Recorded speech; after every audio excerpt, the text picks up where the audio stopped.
This is Eddie Hearn, Matchroom Boxing. You are watching Sporting Icons. You don't need to be anywhere else. All right, so the Mayor of London, Sadiq Khan, who is the predecessor of Boris Johnson, if I'm correct, I'm not exactly clued up on the politics and everything, but he has said that he would love to put on Tyson Fury and Anthony Joshua, or Joshua versus Fury, however, in London, Wembley Stadium. Now, he was in this article, so thank you very much to Sonny for sending it to me, but he's talking about how it was a great spectacle and he's very pleased to be part of putting the whole Joshua versus Klitschko fight on with 90,000 people, and he's got a great relationship with Eddie Hearn. Eddie Hearn, if he really wants to put the fight on in Wembley, contact him. We can get it done. Okay, so ultimately, is it likely to happen? Well, there's quite a few variables in this one. You, me, especially if you're British. In fact, I've heard from a lot of people who are not British saying that this fight, because it's two Brits, undisputed, it should be on UK soil. Wembley Stadium being the obvious choice. What a spectacle that would be, wouldn't it? Now, ultimately, is it likely to happen? We'd have to say no for a number of reasons. Firstly, Tyson Fury said he doesn't want to fight in the United Kingdom. Now, this leads on to something that I heard literally 2 minutes ago, and you can take this for whatever you want to take it. You can think I'm talking breeze if you want, it's entirely up to you. But I was told by somebody who would know, for sure he'd know, whether or not Tyson Fury can fight in the UK. And I was told that Tyson Fury is not allowed to fight in the UK. And it's not necessarily got anything to do with the British Boxing Board of Control either. Now, I know Tyson Fury, after the Vladimir Klitschko fight and because of his comments on the media about this, that and the other, which we're not going to get into, Wembley Stadium actually banned Tyson Fury from ever performing there. Recently, they have lifted that ban. Does that have something to do with it? I don't know. It may have something to do with the fact that why Tyson Fury wasn't allowed to fight in London against either Ajit Kabiel or Kars Takam, whichever one it may be, back in December. That may lead on to why Fury's saying, I'm never going to fight in the UK again. I want to go fight somewhere where I'm appreciated. A lot of us took that as, well, we're your fans, we're British, we want to see you fight here in the UK. Why are you turning your back on us? It might be that he's saying that, but doesn't want to say why. It might have something to do with that. And that's his reaction to say, screw you, to whoever it is that's blocking him. But as I said, by the sounds of it, it's not necessarily down to the British Boxing Board of Control, as some people may put out there, to do with a farmer and all these kind of things. The fact that he give up the license and whatever, apparently got nothing to do with that. But hey, who knows exactly all of it? The only people who can really tell us for sure would be Tyson Fury. Is he likely to tell us? I can't see any harm in it unless there's some kind of legalities behind it, which I wouldn't have thought there would be, but hey, who knows? Who knows how deep it goes?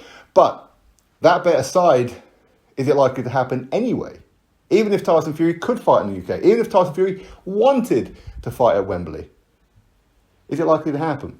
And you have to say no. Now, I have heard a lot of interviews with Eddie Hearn saying that the possibility of Wembley is not too good when potentially these guys, they could earn 40 or 50 million each by fighting at Wembley, compared to going elsewhere, Saudi as an example, and earning double that.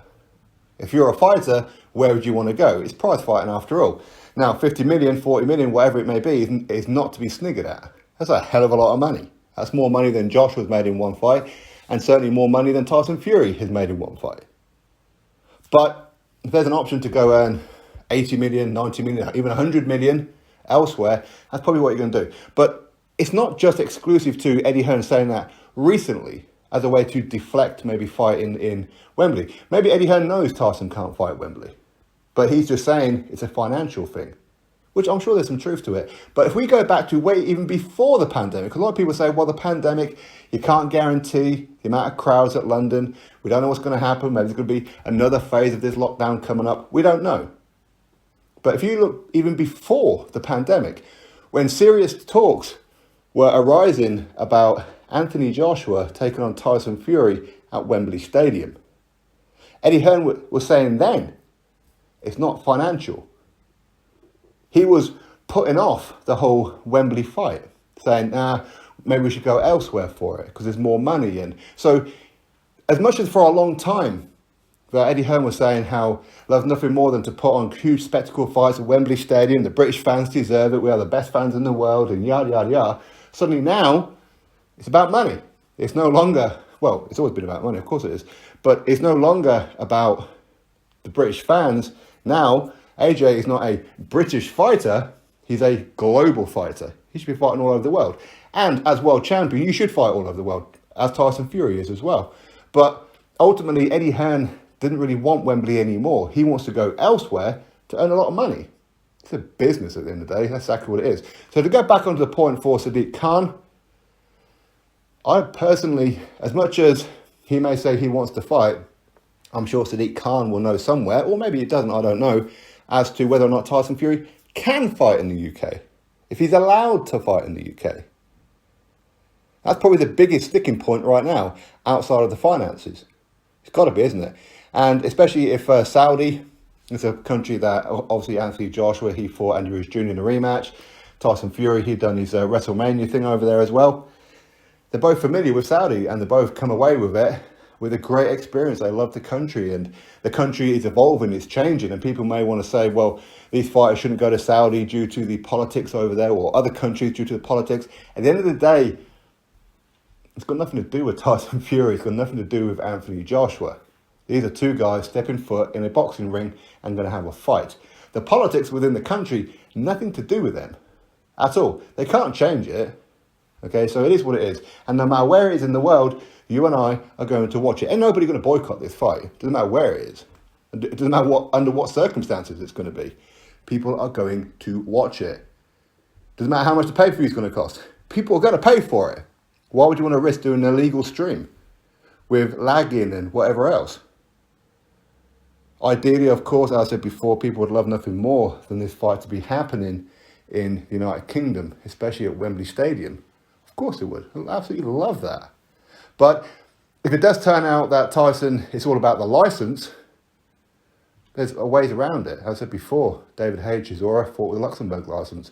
There are ways around it. British boxers don't have to have a British Box Border Control license. In fact, quite a few fighters don't have it. All right, but for the most part, people do like to have it. It's the done thing to do.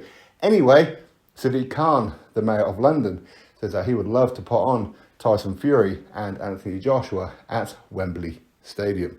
Drop your thoughts below, click thumbs up, subscribe. Catch you on the next video.